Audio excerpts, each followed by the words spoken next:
नमस्कार, मैं वीरेश ठाकुर हार्दिक अभिनंदन करता हूं एचपी शिक्षा चैनल पर। तो अभी मौजूद हुए हैं आपके समक्ष हिमाचल प्रदेश की दिन की ताज़ा खबरों के साथ। तो आइए शुरू करते हैं बिना समय गवाए हुए नॉन स्टॉप ताज़ा खबरों के इस सिलसिले को। कौशल विकास निगम हिमाचल के 1800 युवाओं को निःशुल्क मिलेगा प्रशिक्षण उपक्रम के साथ समझौता। कौशल विकास निगम हिमाचल प्रदेश के 1800 युवाओं को रोजगार के अवसर उपलब्ध करवाने के लिए निःशुल्क प्रशिक्षण देगा। सूचना प्रौद्योगिकी और पर्यटन क्षेत्र में प्रशिक्षण देने के लिए आज कौशल विकास निगम और भारत सरकार के उपक्रम एडिसल इंडिया के बीच समझौता ज्ञापन हस्ताक्षरित किया गया। वहीं सोलन, सिरमौर, कांगड़ा और चंबा जिले में प्रशिक्षण केंद्र स्थापित होंगे।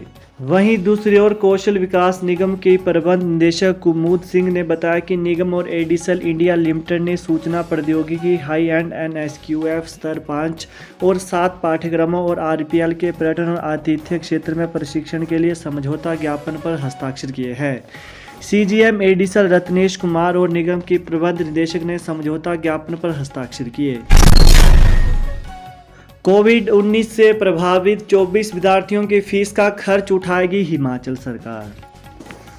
कोविड-19 के संक्रमण के कारण बेसहारा हुए प्रदेश के 24 विद्यार्थियों के स्कूल और कॉलेज की फीस का खर्च राज्य सरकार उठाएगी।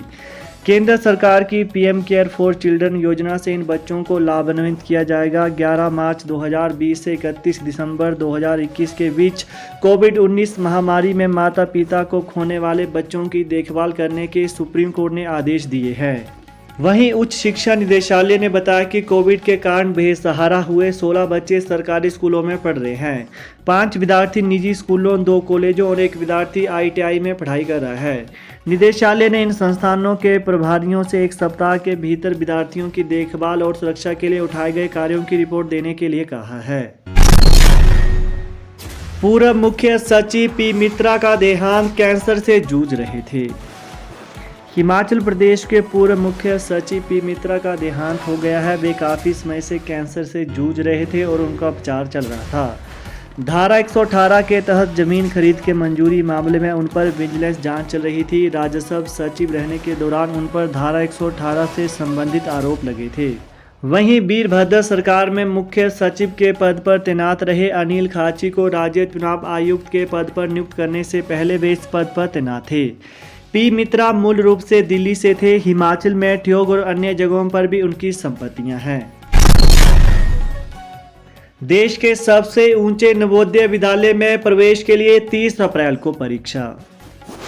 हिमाचल प्रदेश के जनजातीय जिले लाहौल स्पीति के समदो बॉर्डर से मात्र 7 किलोमीटर दूरी पर देश में सबसे ऊंचाई पर स्थित जवाहर नवोदय विद्यालय लरी के लिए प्रवेश परीक्षा 30 अप्रैल को आयोजित की जाएगी।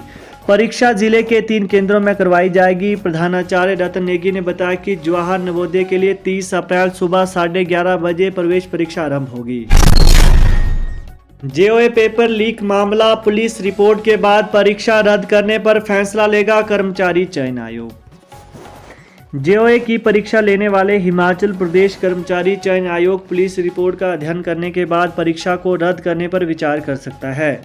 मामला लाखों अभ्यर्थियों के भविष्य से जुड़ा हुआ है। ऐसे में आयोग इसे गंभीरता से ले रहा है। हमीरपुर के सचिव डॉक्टर जितेंद्र कंवर ने बताया कि इस परीक्षा के साथ प्रदेश के लाखों अभ्यर्थियों का भविष्य जुड़ा हुआ है। वहीं इसके अलावा अभी तक ऐसा कोई आधार नहीं है कि परीक्षा को रद्द किया जाए। वहीं मंडी के 2 और ऊना के एक अभ्यर्थी की उम्मीदवारी को रद्द कर दिया गया है। ऊना के एक स्कूल में अभ्यर्थी से परीक्षा केंद्र अधीक्षक ने पर्ची बरामद की थी। वहीं आयोग ने पेपर लीक मामले में पुलिस अधीक्षक मंडी को चिट्ठी भेजी है। प्रतिभा सिंह बोली, वीरभद्र सिंह के विकास कार्यों को लेकर चुनाव में उतरेगी कांग्रेस। हिमाचल प्रदेश कांग्रेस की नवनियुक्त अध्यक्ष प्रतिभा सिंह ने कहा है कि वीरभद्र सिंह के विकास कार्यों को लेकर कांग्रेस विधानसभा चुनाव में उतरेगी। संगठन में अब फेरबदल नहीं किया जाएगा। संगठन की मजबूती के लिए पदाधिकारियों की जिम्मेवारियां तय की जाएंगी। आज राजधानी शिमला स्थित अपने निजी आवास होली लॉज में पत्रकार वार्ता करते हुए प्रतिभा सिंह ने कहा कि विधानसभा चुनावों में भाजपा से मुकाबला होगा। इसके अलावा आम आदमी पार्टी को सिरे से नकारते हुए कहा कि पंजाब में आम आदमी पार्टी 12 सालों से काम कर रही थी, वहां की परिस्थितियां अलग थीं। पूर्व मुख्यमंत्री दिवंगत वीरभद्र सिंह की गैर मौजूदगी को चुनौतीपूर्ण बताते हुए उन्होंने उपचुनाव की तर्ज पर विधानसभा चुनावों में जीत का दावा किया है। प्रतिभा सिंह ने कहा कि सामूहिक नेतृत्व में चुनाव लड़ा जाएगा। मुख्यमंत्री को लेकर हाईकमान फैसला लेगा। अभी संगठन को मजबूत करने पर ध्यान दिया जाएगा। 1 साल के प्रीमियम में 3 साल चलेगा हिमकेयर कार्ड। मंत्रियों विधायकों को खुद भरना होगा टैक्स। मुख्यमंत्री जयराम ठाकुर की अध्यक्षता में प्रदेश मंत्रिमंडल की बैठक में सरकार ने चालू वित्त वर्ष से विधायकों के वेतन भत्तों पर लगने वाले आयकर को अब सरकार के बजाय खुद चुकाने के लिए अध्यादेश लाने को मंजूरी दी है। इसे हिमाचल प्रदेश के कतिपय प्रवर्गों के वेतन और भत्तों पर आयकर का संदाय अध्यादेश 2022 का नाम दिया गया है। वहीं अब मुख्यमंत्री, मंत्रीगण, विधानसभा अध्यक्ष, उपाध्यक्ष और विधायक व्यक्तिगत रूप से आयकर भरेंगे। पहले यह इनकम टैक्स सरकार भरती थी। कैबिनेट की बैठक में मुख्यमंत्री हिमकेयर योजना के अंतर्गत 3 वर्षों के लिए प्रीमियम दरों को 1000 रुपये अथवा 365 रुपये तथा इसकी वैधता को 3 वर्ष बढ़ाने को मंजूरी दी गई है। बैठक में इस योजना के अंतर्गत नए कार्डों का पंजीकरण वर्ष भर करने को स्वीकृति दी गई है। मंडी की जोई ठाकुर ने जीता मिस इंडिया कॉन्टिनेंट 2022 का खिताब। हिमाचल प्रदेश के मंडी जिला के कोटली की जोई ठाकुर ने दिल्ली में आयोजित मिस इंडिया कॉन्टिनेंट 2022 का खिताब अपने नाम किया है। 7 दिनों तक न्यू दिल्ली में आयोजित इस प्रतियोगिता में 28 राज्यों के प्रतिभागियों ने भाग लिया, जिसमें ट्रेडिशनल टैलेंट, इंट्रोडक्शन व सवाल जवाब राउंड हुए। इन राउंड में जोई ठाकुर ने बेहतरीन प्रदर्शन कर मिस इंडिया कॉन्टिनेंट 2022 के खिताब को अपने नाम किया है। आम आदमी पार्टी राकेश ऋषि बोले, सत्ता में आए तो बढ़ाएंगे सेब का समर्थन मूल्य। दिल्ली के जनकपुरी से आम आदमी पार्टी के विधायक और 4 विधानसभा क्षेत्रों के प्रभारी राकेश ऋषि ने कहा कि भाजपा और कांग्रेस सरकार ने बागवानों की अनदेखी की है। जो सुविधाएं बागवानों को मिलनी चाहिए थी वो नहीं मिल रही हैं। आम आदमी पार्टी बागवानों की समस्याओं को समझ रही है। बागवानों का C ग्रेड सेब सस्ते दामों पर सरकार खरीदती है। सेब खरीदने के बाद बागवानों को कई सालों तक पैसे का भुगतान नहीं किया जाता है। इसलिए सेब के समर्थन मूल्यों को आम आदमी पार्टी बढ़ाएगी। बागवानों से जुड़े सभी मुद्दों को पार्टी चुनावी घोषणा पत्र में लाएगी। सोनिया गांधी से मिले कुलदीप सिंह राठौर, बोले संगठन की मजबूती के लिए हर संभव सहयोग दूंगा। हिमाचल प्रदेश कांग्रेस के निवर्तमान अध्यक्ष कुलदीप सिंह राठौर ने आज नई दिल्ली में अखिल भारतीय कांग्रेस कमेटी की राष्ट्रीय अध्यक्ष सोनिया गांधी से भेंट कर उन्हें अपने बेटे के विवाह समारोह में आने का न्योता दिया।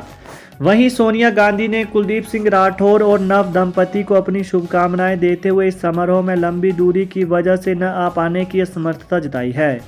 इस दौरान राठौर ने प्रदेश कांग्रेस संगठन से जुड़े कई विषयों पर चर्चा भी की।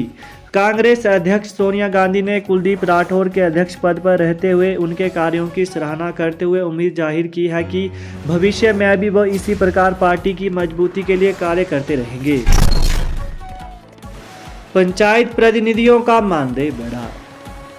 मुख्यमंत्री जयराम ठाकुर की अध्यक्षता में हुई कैबिनेट बैठक में हिमाचल पथ परिवहन निगम को मृत्यु एवं सेवानिवृत्त, ग्रेजुएटी तथा सेवानिवृत्त अवकाश लंबित देनदारियों के भुगतान के लिए प्रतिस्पर्धात्मक दरों पर बैंकों से 110 करोड़ रुपए का ऋण लेने के लिए गारंटी प्रदान करने का निर्णय लिया गया है। वहीं पंचायती राज संस्थाओं के निर्वाचित प्रतिनिधियों के मानदेय में वृद्धि करने को स्वीकृति प्रदान की गई है। तो ये थे आज दिन भर के मुख्य समाचार। तो ताज़ा खबरों को पाने के लिए चैनल को जरूर सब्सक्राइब करें। Thanks for watching. जय हिंद, जय हिमाचल।